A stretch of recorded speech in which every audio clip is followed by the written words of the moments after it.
Parents of teens, listen up, because I have found an awesome Bible discipleship program that I think you're going to love. If you want your teens to own their faith instead of just regurgitating Bible facts, you need to know about RVL Discipleship, the curriculum. It's a powerful new curriculum that's been designed for homeschooled teens from our friends at Focus on the Family. Each lesson is taught by awesome Bible teacher Ray Vanderlyn. His semester-long course takes teens beyond fill-in-the-blank lessons to real-life applications, helping them live out their faith with boldness and purpose. RVL curriculum is flexible, parent-friendly, and deeply engaging because it's been designed to spark real conversations about faith between you and your teens. Right now, you guys can get 2 free sample lessons at rvlcurriculum.com/HSJ, plus 10% off when you purchase the curriculum with code Heidi10. You guys, discipleship matters. Let's raise our kids to become lifelong disciples of Jesus. Go to rvlcurriculum.com/HSJ today. Hey everyone, this is Heidi St. John. Welcome to the Heidi St. John podcast. You guys are in for a treat today because my friend Katy Faust is back on the show with me. Katy is a national treasure. She is a firebrand for the unborn, and she is bringing a much needed voice of clarity to issues regarding IVF and surrogacy. Katy is the founder and president of Them Before Us, which is a global nonprofit organization dedicated to advocating for children's rights in family structures. She really emphasizes the rights of the child over the adult. And she has gotten on some amazing podcasts, including Jordan Peterson's podcast. And we're going to be talking about that interview today, as well as a bunch of other topics. My hope is that this will encourage you and educate you. And that if you had thoughts about IVF prior to this, that you'd set them aside and just listen to the arguments that Katy makes on behalf of children in the culture today.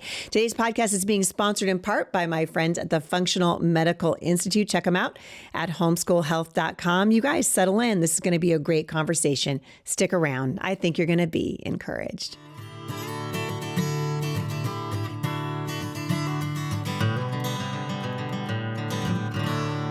Shout out to our sponsor, the Functional Medical Institute. I love those guys. Check them out at homeschoolhealth.com and be sure and use the coupon code Heidi for 20% off your entire purchase.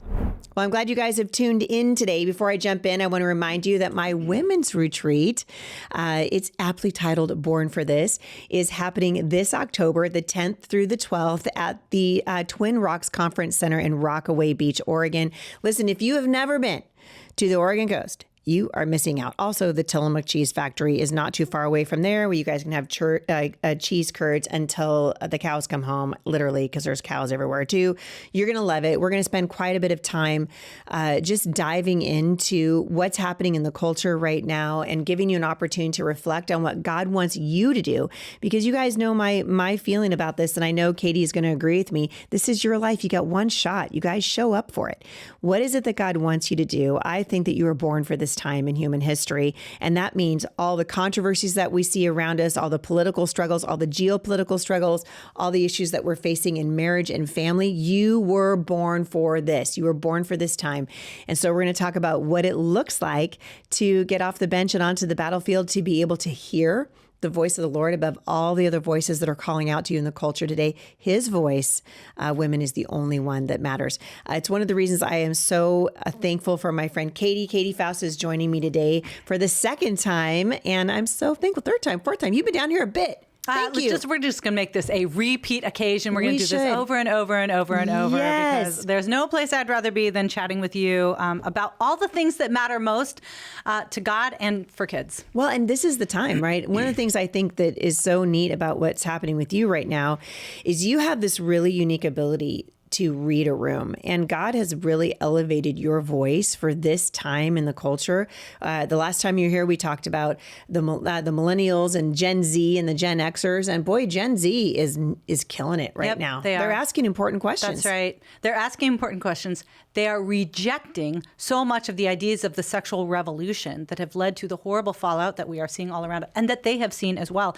And they're returning to traditional forms of morality. Yeah. They're embracing real traditional masculinity.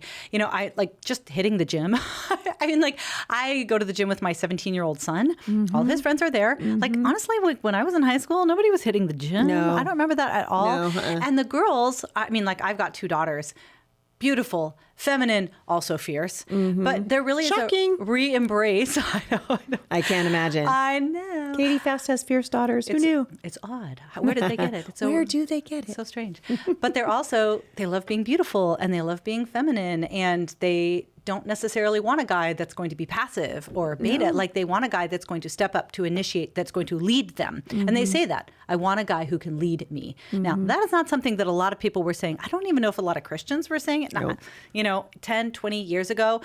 But we are seeing this return towards what is obviously biologically grounded. Yes. The male-female difference, the complementarity of that, that it is good to found a marriage early in life. And so I do see a lot of them saying, I want to pursue this early. I think it's actually something that we are seeing in higher numbers among young men, that young men are embracing not just political conservatism, but also Christianity. It's actually crazy that right now, the numbers of men, young men, Gen Z men who say they want to get married and have a family is higher than young women.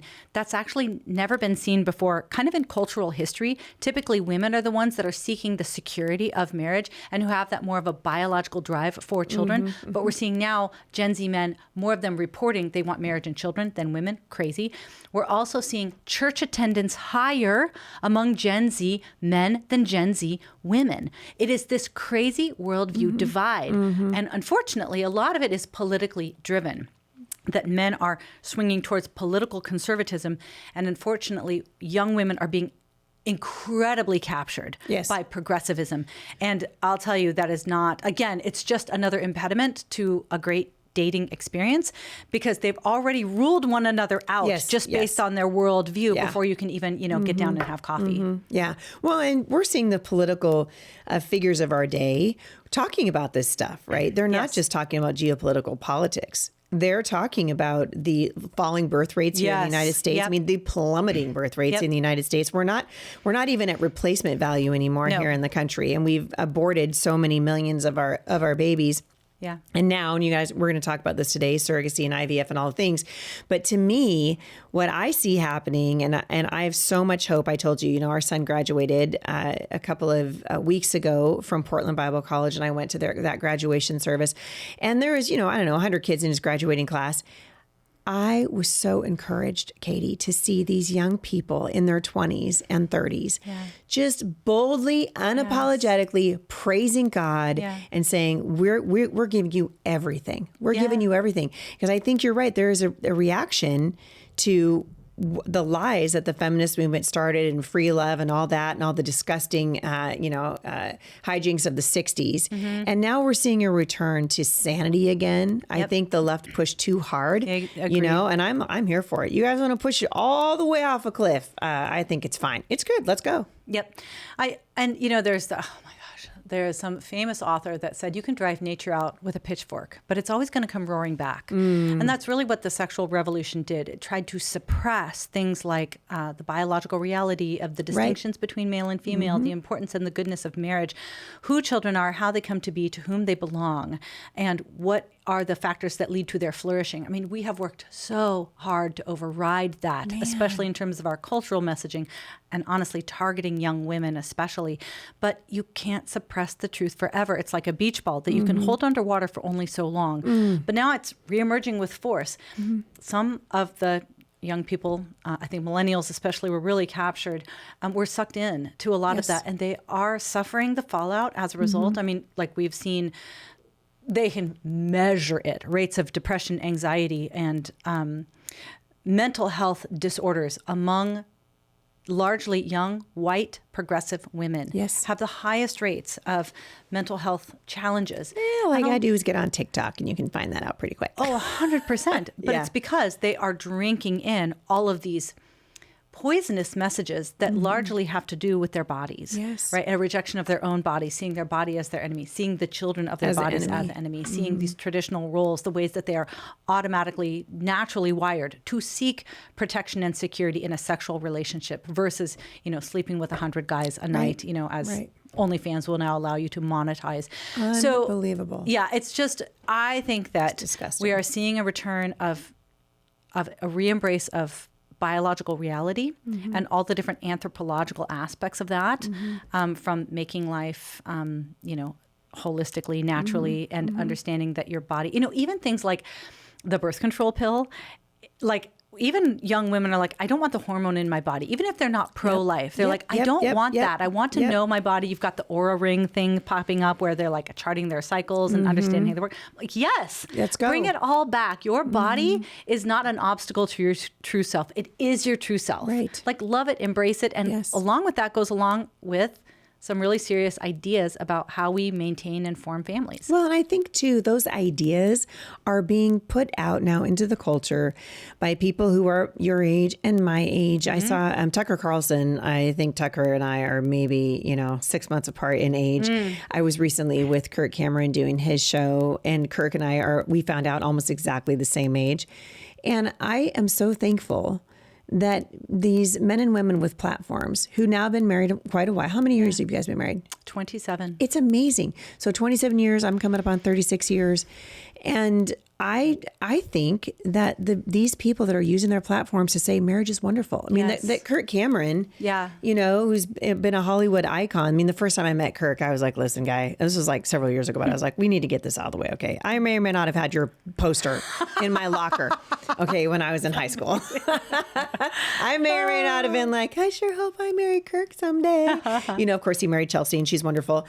And I love that voices like Kirk's and Tucker Carlson, people who have been married a long time, Jordan Peterson, people who have been married a long time are speaking now to these issues and telling young people, this is the way. That's right. Like, this is the way. Stop listening to all these yahoos that are telling you to wait till you're in your late 30s to start a family and women should just pursue careers. I mean, come on, broken people like Jamie Lee Curtis and all the weirdos, Rosie O'Donnell, all the weirdos that we've been listening to. I recently heard Tucker Carlson giving advice on his platform, and he said, I tell people, you want the very best advice I can ever give you, get married young and have a passel of kids. Yeah. And the Institute for Family Studies, Brad Wilcox's outlet, just kind of shared a new new data on, we are always looking at what is the ideal age for marriage. And previously we thought that there was a sweet spot between like 24 and 27. But he's like, actually, anytime over 20 and you're doing great. And getting married younger is actually better, not just because you can start having kids younger and it's great to be a younger mom. Obviously, we want moms at any age, but you're going to work more with your body in your 20s. But there also is something that seems to work better when you get married at, what they call a cornerstone marriage. You put the stone down of the marriage first, and then you build your lives together around it. Yes. Versus kind of the popular cultural message of using it as a capstone. Yeah, and your career is the cornerstone. Yeah, first your career, then your degrees, then you find yourself, then you do travel, then you pay off the debt, and then ding, marriage on the very top, maybe when you're 37. But that's harder because then you're blending two lives, two different places. You often have sexual partners that you're leaving behind that makes it harder to bond and have a stable, fulfilling marriage. You can get married early, and statistically, it tends to work out better. Yeah, I agree. How old were you when you got married? 22. So I was 19 when I got married, and Jay was 21. And we pretty much grew up together. I feel like in a lot of ways, we just sort of raised each other. Yeah. And we look back on it now, and we wouldn't trade it for anything. I wouldn't trade it for anything. This beautiful opportunity that God gave me to build a life with Jay and have a bunch of children with him. It's sanctifying. We've been about as broke as you could possibly be. Yeah. We've done all the things with all the children. And now we look back and I have this amazing man who's pushing 60. Yeah. And he is sexier to me now than I think he's ever been. I love being with him more now than I ever have. And a large part of that is because we have, 36, 37, almost 38 years of life that we can look back on, and nobody knows me more than he does. Agree. I want to take a moment to say thank you to our sponsor today. Today's show is being sponsored in part by my friends at Give, Send, Go. And it's a pretty amazing partnership because months ago, before I received my medical diagnosis, we had been hoping to partner with this amazing company. And I had no idea that I was going to be on the receiving end of a Give, Send, Go campaign. But I can tell you it's been an incredible blessing for me. And I love what these guys are doing. They are really crowdfunding with a gospel message and sharing the light of Christ and helping us fulfill the mandate in Galatians 6:2, where we are really commanded to bear one another's burdens and in so doing fulfill the law of Christ. One of the things that's awesome about Give, Send, Go is that they have a prayer team that you can join and pray for the campaigns that you see online. So even if you can't give right now, you can pray. There is power in your prayers, and I love what the Lord is doing through the platform at Give, Send, Go. Check them out at givesendgo.com. I think that part of turning the corner when it comes to retaking the truth about marriage, obviously, like at Them Before Us, we are fighting for legislative aspects of this. We want a return and a re-embrace of natural marriage in the form of state-level policy between you and me and all of you. Yep. We are working on an effort to challenge gay marriage. Nobody else in the country is doing that right now. And so we are being very deliberate about that. You have personal experience with this, obviously, how you grew up. I want to ask you last time, and I think you and I talked about this before. How is that playing out now? You mean the relationship? Yes, because is your mom still living with her partner? Oh, yeah. So how does she feel about you speaking out about this? Yes. So I don't speak for my mom. Like I'm like, she can say what she wants, the way she wants, with whoever she wants. So I don't speak for her. But what is my message? My message is children need, deserve, and have a right to their mother and father. Mm-hmm. That is the message. And if children have a right to their mother and father, that means that marriage is not about adults. Mm-hmm. Marriage is a matter of justice for children because it's the only relationship that unites the two people to whom children have a natural right. And that fundamental institution that centers around child well-being has been under threat by a variety of different things legally. The first was no-fault divorce. Yep, the second, that was Reagan. That's right. The second is gay marriage. The third is polygamy. Mm-hmm. And now we've got all different kinds of laws flowing from that redefinition of marriage that is severing children from their mother and father completely through reproductive technologies and introducing new pathways to parenthood that don't involve biology and don't involve adoption. So the other side is promoting an idea that functionally says that my mother could be replaced by two random men. Mm-hmm. If that world of gay marriage promotion is true, that means my mother doesn't have anything distinct to offer me as my genetic mother, as the woman who bore me, as the woman who nurtures me, loves me, mothered me, and is still, as we talked about before, still mothering me. Mm-hmm. The worldview of gay marriage says my mother is optional in my life. Mm-hmm. And that is the biggest lie you could ever tell. There's never been a day of my life where I was not intensely emotionally connected to her. A lot of that is a credit to her because it's probably hard to be my mother sometimes, especially, in some of the tumultuous high school years. But even now where I hold political views and I've got a mission that may run afoul of not necessarily her and what she believes, but maybe what some of her friends think. Mm-hmm. But the good news about my mom and my dad, even after they divorced, they understood that both of them were critical to my life. Neither one of their new partners or new spouses ever tried to supplant my mother or father.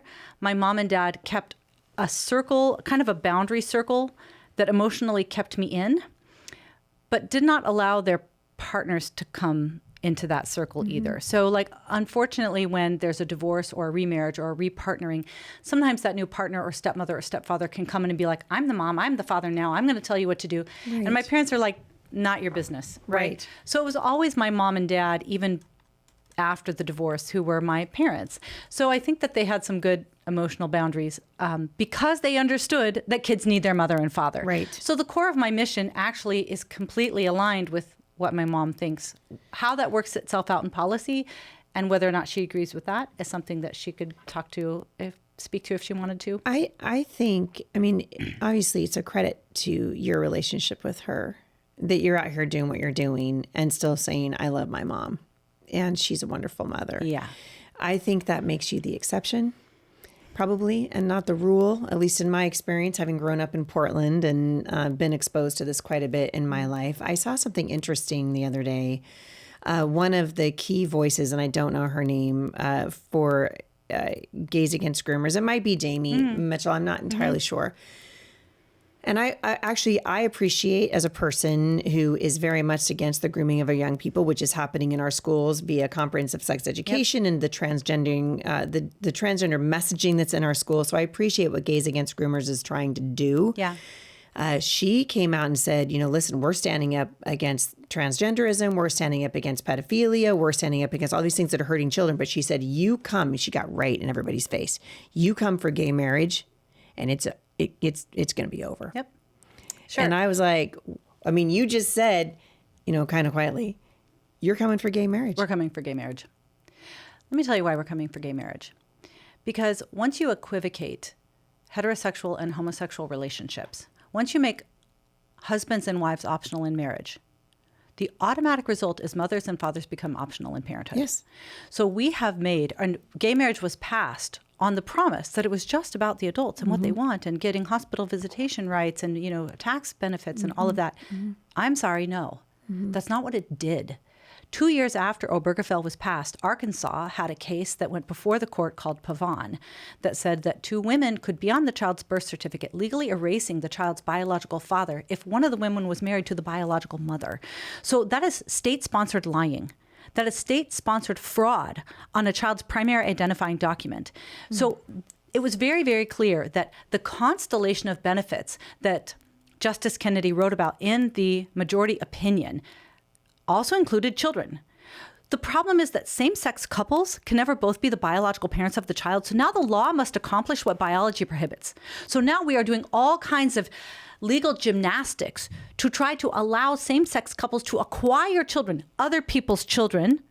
The child is always going to lose their mother or father in the name of adult equality. And that pairs perfectly with the reproductive technology world, with surrogacy, with IVF, with sperm and egg donation. Nobody's donating. Everybody's buying and selling. This is a marketplace of children. And so what we've got right now is we have a legal constellation where it says biology is really important if the adults want it to be important, but biology is completely unimportant if the adults don't want it to be important. But from the child's perspective, biology is always important. A child's own mother and father are statistically the safest, most connected to, most protective of, most invested in a child. Absolutely true. Yeah. An unrelated adult, stepfather, cohabiting boyfriend, live-in girlfriend, stepmother, statistically will always increase the child's likelihood of abuse and neglect. There are wonderful exceptions, wonderful heroic stepmothers and stepfathers trying to fill the gap of a negligent biological parent.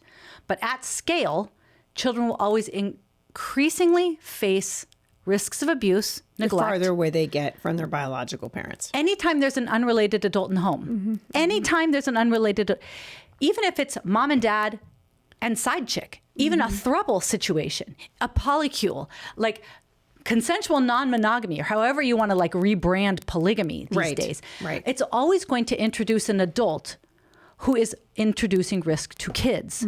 So the problem with same-sex parents is not necessarily the identity. My mother, the world would call her a lesbian. She's a better mom than all your moms. Her identity does not determine whether or not she's a good mother. Her biology has a massive impact on whether or not she is a good mother. Number one, she is a mother because of biology. Number two, she grants me access to my biological identity. I know who I am because I know her and her mother and her father and her grandparents and her brothers and sisters, my aunts and uncles. There's a whole story. There's a whole inheritance there that I lean into. My great-grandparents, her grandparents, were Methodist missionaries in China. Wow. I ended up becoming an Asian studies major, kind of without realizing it. Yeah, it was in your DNA. It was in my DNA somehow. I speak Chinese. I have my great-grandfather's Bible right next to my computer in my office at home. I mean, like, there's a sweet legacy there because we've got a connection through the generations. My mom gave that to me, not some random guy that purchased me on the open market. He can't give me that. And then when a child is raised by their own biological mother and father, they not only get the safest home, they not only get their biological identity, they get the complementarity of a male and female parent that maximizes child development. All of that is missing when kids are raised by same-sex couples. And that is an injustice against kids. And it all stems from gay marriage. So you can think gay marriage was just about validating adult identity, and that's certainly how it was built.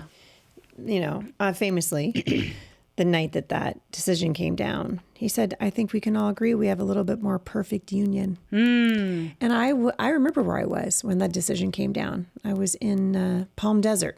I think it was 147 degrees out that day. How people live in the South, How people live, and yeah, it's crazy. I wondered why there was no one there that time of year. Now I understand. But I remember just looking at Jay and just saying, heaven is weeping. Yeah. Because God actually cares about children. Yep. God said that it'd be better for us to have a millstone hung around our neck and be thrown into the sea than to cause even one of his little ones to stumble. That is right. And we created this massive stumbling block in this country when we created gay marriage. And, well, I even use the word marriage in air quotes because really marriage is between a man and a woman. Yep. God created marriage, and the Supreme Court can redefine it, but God never will. That's exactly And so as right. Christians, the devil owns the fence. I keep telling this to Christians, like, you better get off the fence about this thing because the devil owns the fence. You're either on the Lord's side of this argument or you're not. And God is always on the side of children. That's exactly right. And that's how it needs to be understood. The other side did a brilliant marketing job. Oh, yes. About saying, well, this is equal dignity for LGBT couples or singles. I'm like, yes, they 100% have equal dignity. They're also made in the image of God. This is not about equal dignity. This is equality for the adults at the expense of inequality for children. Yes. You get the union that you want.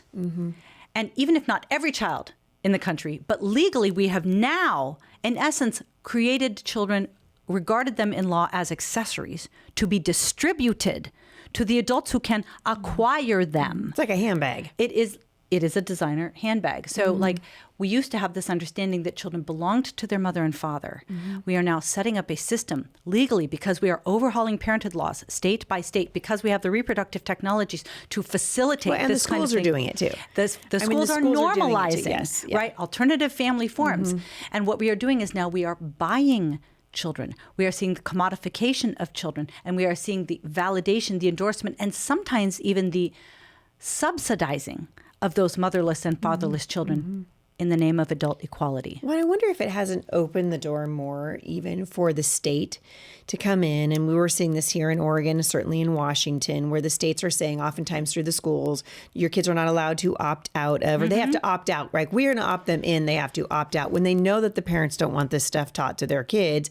But the schools are like, sorry, the state has authority. Yes. And we've said a long time ago, well, you know, we've kind of put the mothers and fathers' rights to the side, thereby putting the state up in a position where it never should have been in the lives of these kids, and really needs to get back to mom and dad actually get to choose. If mom and dad say, no, we don't want our kids sitting in a comprehensive sex education class, that's the end of it. Yep. Like mom and dad shouldn't have to fill out 15 pages of paperwork and get questioned by CPS to take their kid out of a class that they don't want them in, because ultimately parents should be determining who is educating their children and how their children are being educated, because children belong inherently to their parents. So this is a really important point. And I love that there is a fierce rising of parental rights organizations in this country. Yes. Very, very important. That needs to be matched with a children's rights movement as well. Because parents do have a right to their own children. So this is the important thing. Like, you've got parental rights to your own kids to direct the upbringing and medical care of your child. But children also have a right to their parents. Yes. And that's what we do at Them Before Us. It's very easy for us to be like, we have a right to our kids. It's easy to look at things from the perspective of adults. them before us, we try to make people see things from the perspective of the child, because their rights also matter. And if you are raised in a home with parents who understand that children have a right to life, a right to their mother and father, and you should conduct your sexual and your marital affairs accordingly. If you understand that children have a right to innocence, that they shouldn't be exposed to pornography or comprehensive sexual education or drag queen story hour, those kids are going to be in a great place. If those parents understand that children have a right to an intact, unmedicalized body, and they should not be chemically poisoned through puberty blockers or cross-sex hormones, those kids are going to be great. But we actually need a children's rights movement that said, even if parents don't believe those things, we need to defend children's right to life, right to their mother and father, right to innocence, and right to an intact, unmedicalized body. It's not just about protecting the kids with good parents. We have to protect children's rights to things, even if their parents are confused. There's an awful lot of parents who are taking their kids to drag queen story hour. A lot of parents who are, making sure that the kids are on hormone blockers. I was just listening to, I used to really like her. Jamie Lee Curtis is insane. Oh. I mean, she has a trans kid. Yeah, her kid is trans. Yeah. And I saw... Funny how all these celebrities are like, they've got over-representation when it comes to their 100%. Kids all being trans. I wonder why that is. Well, and you talk about a social contagion. I mean, these are people that act for a living. Well, the thing is, like, they are the most privileged of the privileged, and they know it. But unfortunately, in their worldview, you've got two groups. You've got privileged and you've got victims. I don't think they want to get into the victim class where there's merit and virtue. They themselves don't want to cut off their breasts. I mean, they've got a career here. Right. But if they have a trans child, now they can the best of both worlds. Yes, you can have all of the Look how much I appreciate and believe in this. I'm doing it to my kid. Yeah, access to the underprivileged class, and look at how tolerant I am. I can still be in the club of progressivism. You guys know how passionate I am to see parents discipling their children in the Bible.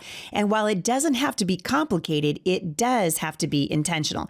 That's why I'm excited to introduce you guys to the Illuminate Bible series from my friends at Lifestone Ministries. This is a Bible curriculum that's designed to grow with your child from first grade all the way through high school. So whether your child is just starting to read or asking deeper questions about faith and culture, Illuminate meets them right where they are and helps them build a lasting relationship with Jesus. Each week, you'll walk through a simple 5-step approach. You'll look at a Bible story, check out the context around it, see how it connects to the rest of Scripture, study the theology behind it, and find out what it means for real life. It's designed for families, so you don't need 5 different books for 5 different kids. You can go through it together using workbooks tailored to the ages of your kids. So if you've been looking for a way to disciple your kids without adding more stress to your day, this is it. For more information, visit lifestoneministries.com/Heidi to learn more about this amazing homeschooling tool. So amazing. It's mind-blowing, the culture in which we live. And yet, as I said at the beginning of the show today, you really have, God is doing something extraordinary through your organization and through the passion that He has given you. I really do think it's from the Lord. And you're reading the room and have been able to bring this conversation to the likes of Tim Pool. You were recently on Jordan Peterson's show, which I'm super jealous about. I want to go behind the mic a little bit on that because I'm fascinated. First of all, I'm fascinated by Jordan Peterson. I'm fascinated by he fascinates me like Russell Brand fascinates me. And I think these are people who are looking for truth, genuinely looking for truth to the point where they're willing to go, maybe I'm wrong about this. Maybe I'm wrong about that. So I want to know, what was it like sitting down with Jordan Peterson? What were you thinking about when going in? What were you expecting? Did anything about him right off the bat surprise you? Well, first of all, I kind of know him anyway because I'm on the advisory board for his new project, the Alliance for Responsible Citizenship. So what we're trying to build at ARC is what I call the righteous inverse of the World Economic Forum. Mm-hmm. We want that same level of global influence in areas of the environment, governance, economy, energy, and the social fabric. And so those are kind of the main streams and identity. Just without George Soros. Without George Soros. Without his influence. Without Klaus Schwab. Without Klaus Schwab. But we want that same level of global influence, but with principles that lead to human flourishing. And without the top-down edicts of the elite smashing it on us, but rather, as Jordan Peterson would say, bottom-up personal responsibility voluntarily chosen. Right. Okay, so we really are working to build something at ARC. We've had 2 conferences now, and to advance that vision, in essence, to save Western civilization. That's really what we're after. And so Jordan is one of the main founders of that. I've been on the advisory board since the very beginning. Are you guys doing anything about the rise of Islam? They have been careful about that. I'm just curious because I feel like, hello? I mean, if you want to save Western civilization, maybe don't turn it into Iran. So like Winston Marshall is on the advisory board. Konstantin Kisin is on the advisory board. John Anderson of Australia, Jordan Peterson, and I follow all their shows. They all have fabulous platforms. They've all addressed it. We have not necessarily addressed it head on at either of the 2 conferences yet, but obviously it's something that needs our attention. Okay. Yeah. So I actually would say that, especially because Winston and Konstantin are in the UK, they have been some of the most prominent voices talking about this. Yeah, because the UK is disappearing. It is scary, and they know it. Mm-hmm. But woke is not powerful enough to fight it. Secularism is not powerful enough to fight it. The only antidote, the only answer to a zealous Islam is a robust and zealous Christianity. Mm. And they know that. And you can hear it. Even, I don't know if, like, Jordan has not publicly said that he's a Christian. I don't know where he's at. But he obviously has a lot of reverence and respect and understanding about it for the biblical worldview. Yeah. I mean, you can see this over at his work with the Daily Wire. And I've always wondered, I wonder what that guy's like just when you're talking with him. What like if I was going to sit down with Jordan Peterson, what could I expect out of him? The same thing that you see on video. So yeah. I've been in several meetings with him, sat next to him for dinners and like all day planning sessions and all of that. And he is what you see. Mm-hmm. Like I think he does a good job. He's a deep thinker. Yeah. Sensitive, sharp, careful. I really appreciate him. Why do you think? Because he has a friendship that everyone knows about with Dave Rubin. Mm-hmm. Why do you think that he invited you on his platform? Why do you think he was willing to jump into this topic? Well, I don't know what he thought we were going to talk about. I didn't know what he wanted to talk about. I went ready to just say whatever, but he knows what I believe because I'm on the advisory board. I've written a research paper for ARC. Obviously, I've done plenty of podcasts. I was on his wife Tammy's podcast. Also, he has a couple of my books. So it's not like he went into it. He didn't. Not like he didn't know who you were. Yeah. I mean, if you're gonna have Katy Faust on your show, ladies and gentlemen, this is what you're gonna get. Well, so what's really interesting is after. I didn't have much time to prepare. I had about 18 hours notice. And I wasn't in the same room with him. I flew to Washington, D.C. so he could Zoom in from Ottawa. So it's just, they've got a whole setup there. Yeah. And so the only thing that I did in prep, because I didn't have a lot of time to prep, is I reread my 8 pages of notes on the conversation that he and Dave Rubin had right after Dave Rubin announced that he was procuring these 2 children through surrogacy, and did receive a fair amount of backlash, not from big conservatism, but from the normies.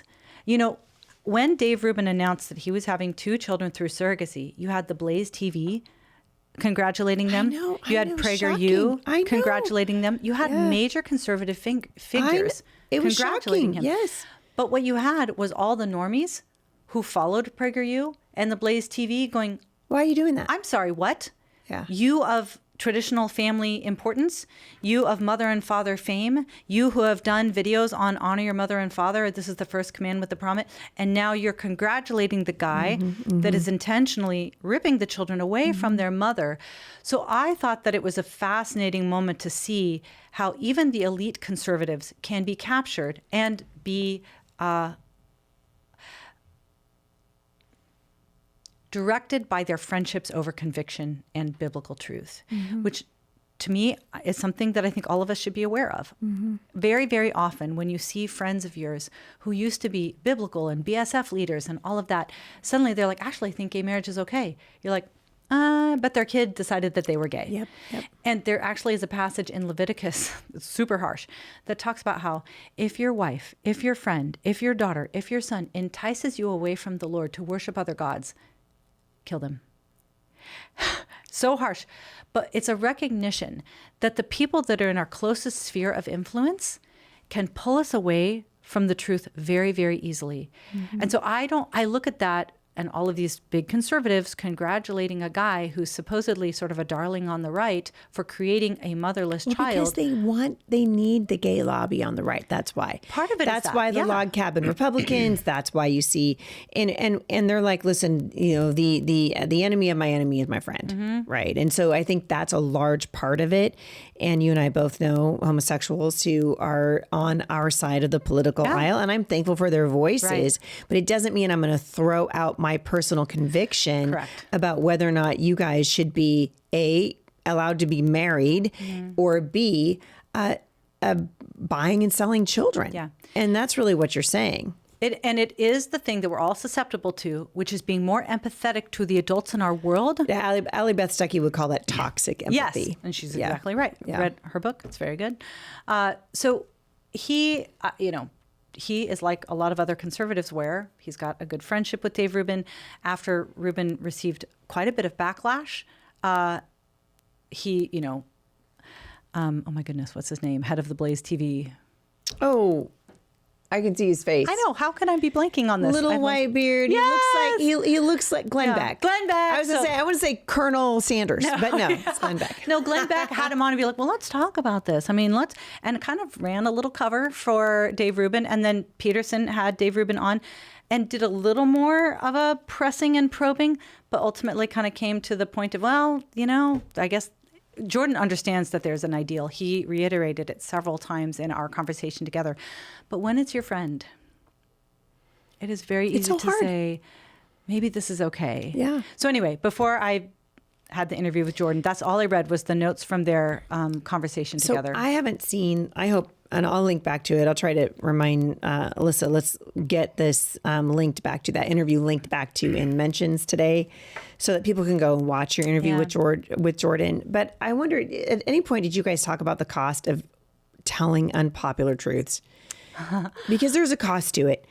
When you tell unpopular truths about marriage, gender, family, culture, politics, I don't care what it is. I lived it running for Congress. I live it every day. I'm here on the show. There's a cost to it. We didn't actually do that. We just talked about the unpopular things. Because he really things. is. I mean, you are, yes, but these guys that have these giant platforms, I mean, they're really doing it. I really think they are too. Yeah. I think we have a lot of courageous, independent media and independent voices. I mean, I really appreciate all the people that I just mentioned, including Jordan Peterson. Like I love his show. I do too. I feel like he's got great people on. But it's interesting to watch him wrestle in the tension. Yes. Because I think in his heart of hearts, he knows this isn't in the best interest of the child. And that's what you're trying to say. Yeah. And by the end of our conversation, he said probably 3 different times, there's no way around it. It needs to be long-term heterosexual monogamous child-centric marriage, over and over and over. And I know that's a position that he holds because he actually discussed a advisory board meeting that we all had when we were first putting together ARC, where we wrestled through that and came to the conclusion that that's where we're going to stand as an organization. But it was good. But because of him, like his leading, not mine, I didn't bring up Dave Rubin. He brought it up. We immediately talked about surrogacy, gay marriage, gay parenting for like 40 minutes. Like that's kind of what was in the public part of the interview for the most time. There's a shift happening culturally. Yeah. I think we've reached a tipping point. Yes. I really do. I think we've reached a tipping point with transgenderism. For sure, they push too hard. We're watching still young men competing against young women in high school sports and out on, even at the collegiate level still, although less and less because now Trump is, stripping them of their federal funding, which is exactly what needs to happen. Yep. But I think it's interesting because there's this cultural shift happening even among Peterson's secular audience. Because I would say his audience is largely secular. So the fact that they're actually moving, I think, toward reclaiming the family. I totally agree. And I mean, and honestly, the traditional family structure, biological parenting. And I think just like you, Jordan Peterson's reading the room. Yes. Well, and I think he's reading the room, but I think he's shaping the room too. I think that a lot of these people that are willing to say, we're going to ask the questions, we're going to see where the evidence leads.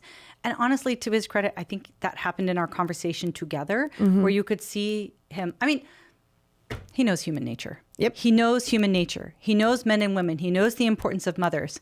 And So it was a good chance to sort of flesh that all out with him. It's a good time to be talking about it too, because this stuff's in the news. I'm reading, I've just looked over just a little bit of notes that I took about what's happening, ethically, these sort of controversies, legal controversies, ethical controversies around the practice of surrogacy and IVF. And I think we're going to see more and more and more of it as people like you start saying, actually, no, we shouldn't be doing that.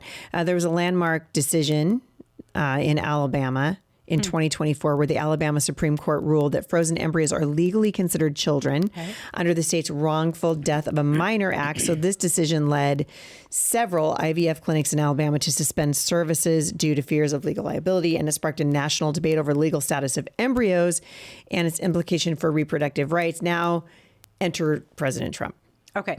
First of all, let me just say, you had the most pro-life decision. Way more pro-life than the Dobbs decision, which simply said states should decide. You had the Alabama... Yeah, states should decide if we can kill unborn babies. Yes. Alabama said if an embryo that is frozen outside of the womb is destroyed, because in that case it was an accident, but if it's destroyed, the parents can sue for a wrongful death claim. That is a pro-life decision. They're saying these are children. And what happened?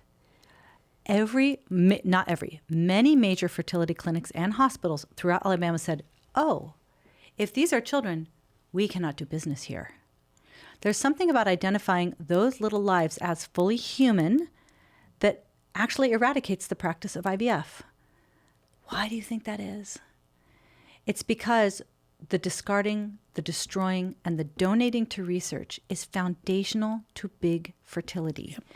And even after the Dobbs decision came down, you had fertility doctors saying, these trigger laws, if they snap into place saying children have a right to life from the moment of conception, we actually can't have IVF clinics in that state.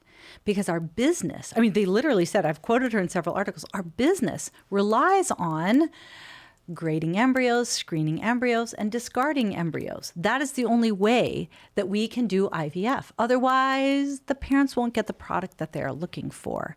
So if you define right to life from the moment of conception, it's incompatible with IVF. There's just no way around it. When so many voices are trying to shape our kids, raising children who love the Lord and know what's true has never felt more urgent or more challenging. That's why I've teamed up with my friends at Brave Books to give you guys 2 tools to support you as parents and grandparents. A copy of my children's book, The Mouse and the Sea, and free access to Brave Plus, which is the streaming platform I trust with my own grandkids. You guys are going to get both for free when you become Brave Books subscribers and start receiving a new values-based children's story every month. Each one of them is going to be rooted in biblical truth. Now with Brave Plus, it's like getting 2 subscriptions in one. It's filled with kids' shows, all carefully vetted by real parents for mental, emotional, and spiritual impact. I've trusted Brave with my family for years, and I'm deeply grateful for how their stories unite families and shape kids' character for good. You can go to HeidiBrave.com to get your free book and streaming access right now. That's Heidi Brave, HEIDI Brave.com. Politically speaking, it's a bit of a hot topic. President Trump came out after that ruling in Alabama, and he said he was disappointed, but I was kind of shocked by that. Well, it wasn't just him. Many Republican leaders. Yeah. You even had Senator Britt and Senator Ted Cruz creating a Protect IVF Act where they're like, it can be pro-life and it's pro-family. But interestingly, when Senator Cruz was being interviewed by a Bloomberg reporter, she said, but don't you believe that children have a right to life from the moment of conception, and doesn't IVF destroy that? And you know what he said?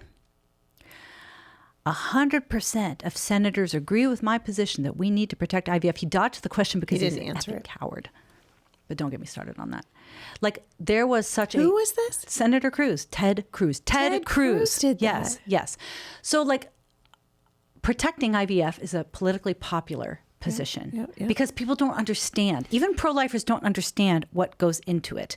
And so we have a lot of work to do. If we are serious about defending the unborn, we have a lot of education to do when it comes to IVF. And it wasn't just President Trump. It was a lot of Republicans who said we need to protect IVF, which does not involve protecting kids. No. And it doesn't involve protecting parents. It's simply protects the industry from liability. But it makes me think that President Trump doesn't really understand the argument that you're making about the rights of the child. Right. It's like we're not thinking about that. He's only thinking, oh, it's so beautiful. An infertile couple really wants to have a baby. Yeah. And yes, let's have more babies. Yes, agreed. Let's have more babies. And he's just not thinking like so many of us. I would have put myself in this category until a couple of years ago. I think he could be persuaded. I feel like there needs to be stronger voices up on Capitol Hill talking to these people to say, hey, listen, can we just dump all the Legos out onto the floor and sort them out and actually talk about what are the building blocks of the culture and what are the building blocks of your argument for IVF? Because it falls apart pretty quickly when you rightly point out we've got kids who are frozen indefinitely in cryo storage. We've got intentionally discarded and destroyed embryos, little human beings that are being discarded in the name of, creating designer babies. Also, there's increasing numbers now of parents that are coming forward and saying, you mixed up babies are being implanted into and mothers are like halfway through their pregnancies realizing, oh, this isn't my kid. Yeah. Or maybe a couple months after they gave birth, like this kid doesn't really look like me.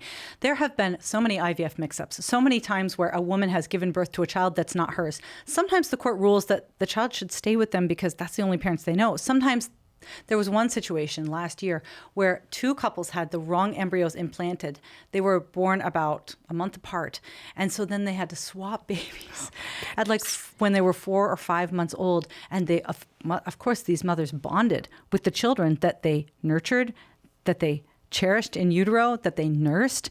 And then they're like, this kid doesn't look like me. And they realized there was a mix up and they had to swap children, both the parents. And I mean, devastating. Yeah, it's just unreal. It's like a tragedy that just keeps playing out over and over and over again. Yep. There's an article. I want to get your feedback on this. March 6, 2025, Time magazine had an article, headline read, IVF patients say a test caused them to discard embryos, and now they're suing. After struggling for 8 years to have a baby, Shannon Peterson and her husband decided to try in vitro fertilization in 2022. The fertility doctor recommended a test. That's what we were talking about earlier. That sounded like exactly what they needed. It promised to help Peterson, who was then 42, avoid miscarriages and get pregnant faster by determining which of the couple's embryos were most likely to result in a healthy baby. Mm-hmm. The testing cost thousands of dollars and wasn't covered by insurance, but it was advertised as close to 100% accurate and strongly recommended for women of Peterson's age. So she was like, excellent, that sounds amazing. Of course, I don't want to have a baby that's not healthy, yada, yada, yada. Her mood changed when the results came back. The test deemed each of the Petersons' 5 embryos were abnormal, meaning that their clinic, like many in the industry, refused to use any of them. Yep. It was like, well, better luck next time. These are garbage, essentially. He said it was heartbreaking. They took out a $15,000 loan to try again.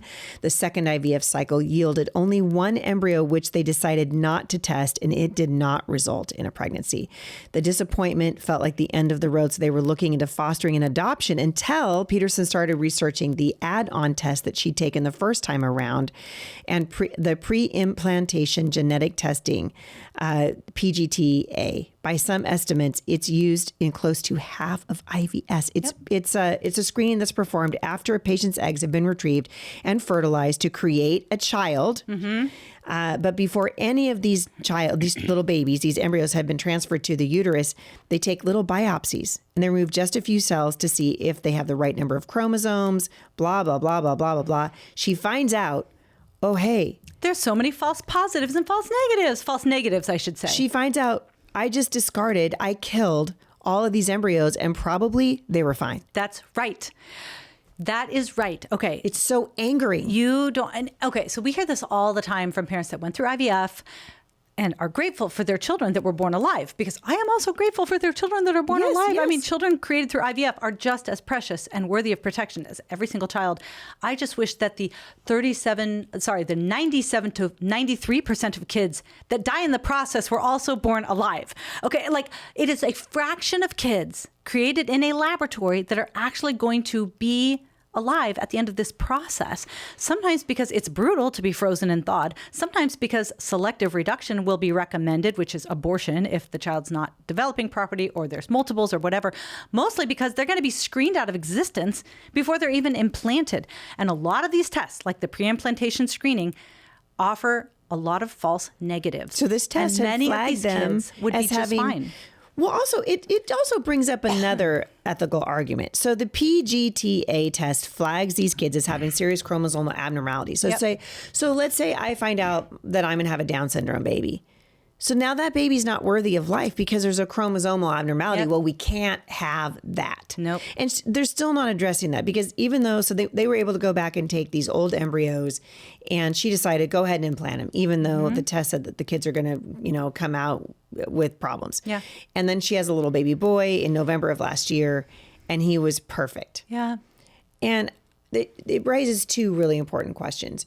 One, we're still agreeing in this article that a baby with chromosomal abnormalities is not worthy of life, not worthy of protection. We've still decided that if your baby has Down syndrome, he's better off dead. Listen, I have a niece with Down syndrome, and she's wonderful. I mean, Kendall is a light to everyone's life that she is around.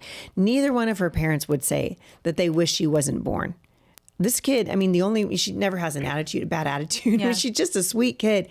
And her life is worthy of protection. Her life is precious. Yep. Since when are human beings in the position of determining who is worthy of living and who should be killed? Since they are made, not begotten. That's the answer. Once we started manufacturing children, and the decision was in the hands of a technician rather than the sexual embrace as orchestrated by God. Once we are in charge of the baby making process, we also play God and decide who lives and who dies. And it's not just, Down syndrome. We now have the ability to screen for all kinds of things. Like I said, eye color, or they're hoping to get to the point where they can evaluate like intelligence. It's crazy. It is designer babies. Like that is what it is. And you discard the defective products.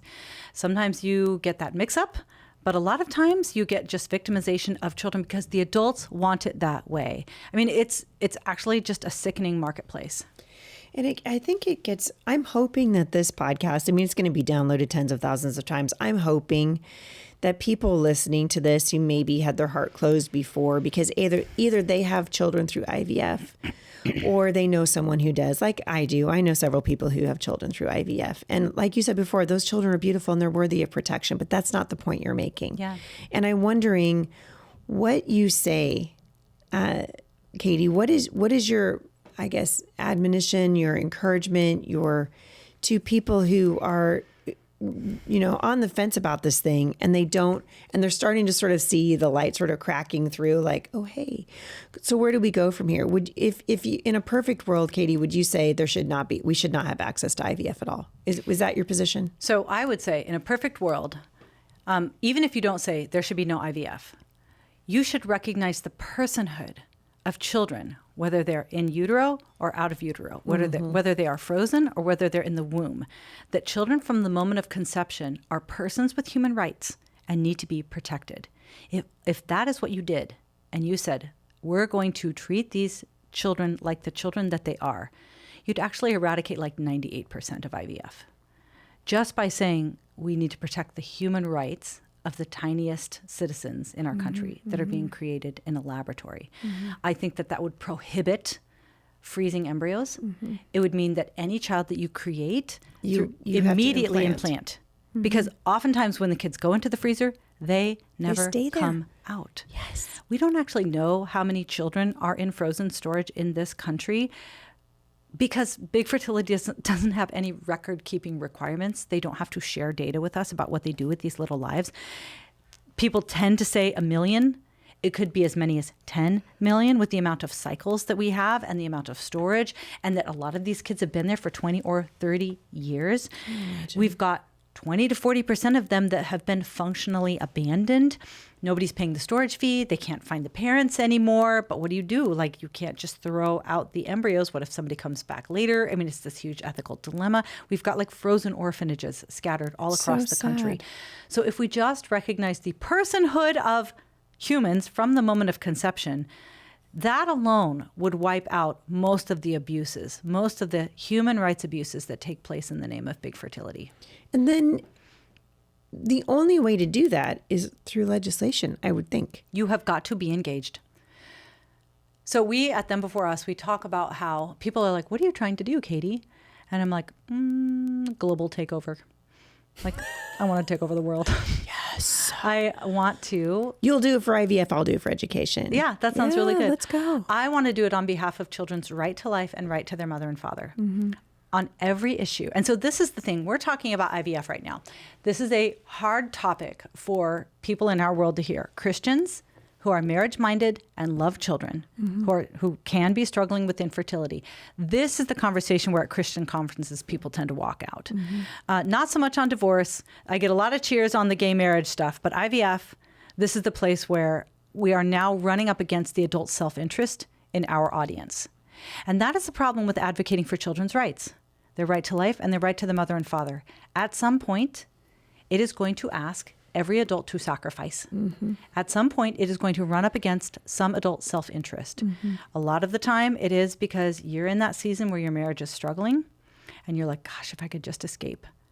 And I'm kind of developing this relationship with this guy at work, and he understands me so much more than my husband does. And, you know, it would be okay if we split custody, because then I could have a few days to myself. I mean, I'm just parroting what thousands of Instagram reels say from all of these women who are finding freedom and finding themselves after a divorce from a husband that was perfectly fine and there was no abuse or anything like that. They just wanted to, you know, actually do what's best for them. It's my turn. Yeah. So in those situations, when I say, I'm sorry, but divorce is going to drastically increase the likelihood that your children are going to have a chronic illness. They're going to drop out of school. They're going to become teen pregnant. They're going to be pregnant as teens. They're going to get involved in criminality. They're going to be more likely to go to jail than go to college. But so you need to stick it out. So that is a really confronting message where now I'm saying your adult interest is going to have to subject itself to the rights of children. When I talk to people who support gay marriage, maybe they identify as LGBTQ, I say your romantic inclinations or your identity cannot trump a child's right to their mother and father. If you want to be a mother or a father, maybe you'll be a great father, maybe you'll be a great mother. You cannot starve your child of their own mother and father so you can create the family. It's running up against that adult self-interest. When you talk to the incredible, as I know, single women who wish they could have gotten married early, but now they're 42 and they know that their biological clock is ticking and they feel like their only chance to be a mom is to go to the sperm bank and be a single mother by choice. You'll get your fulfillment of being a mother at the expense of that child's right to a father. So now that message of child rights is running up against your own self-interest. And here in the world of IVF, this is where it runs up against the self-interest of most of the Christian heterosexuals that we love, where we say your longing to be a parent cannot come at the expense of any child's right to life or any child's right to their mother and father. In all of these situations, adult desire, adult identity, adult feeling, adult longing must subjugate themselves to the rights of children. And that actually is a pretty good definition of justice. Man. And it's biblical. And it's biblical. And it's biblical. Katy, what's the takeaway that you're hoping people are going to get from this conversation? They're going to, you know, maybe they're finishing up doing their dishes and their head's kind of spinning. What are you hoping that they gain from hearing this? So I always say you need to become an expert. You need to be an expert, not just on abortion, which I think a lot of people are really dialed in to that egregious threat to children. You also need to be an expert on the other manifold threats to children that are kind of flying under the radar because we are not necessarily aware of it, or it would be too relationally expensive. Or we've politicized it. Or we've politicized it and we've said, that's politics, I'm not going to get involved. But those politics are actually victimizing children because we're refusing to get involved. Politics determines policy. Yes, that's exactly right. So we need to become an expert on this. Our first book that I co-authored with Stacey Manning, Them Before Us, Why We Need a Global Children's Rights Movement, is going to lay out every one of these topics, the importance of biology, the importance of gender, the importance of marriage when it comes to what children need to thrive, a chapter on divorce, and how divorce is so harmful to kids, the difference between no-fault and at-fault divorce, a chapter on same-sex parenting and what children lose in a same-sex headed household, a chapter on sperm and egg donation and the identity struggles, commodification, and eugenics that children experience when they're created through a third party, a chapter on surrogacy, where I talk about how surrogacy, even if it's used by the sweet, infertile heterosexual couple and it's done completely altruistically and no money changes hands, still victimizes kids.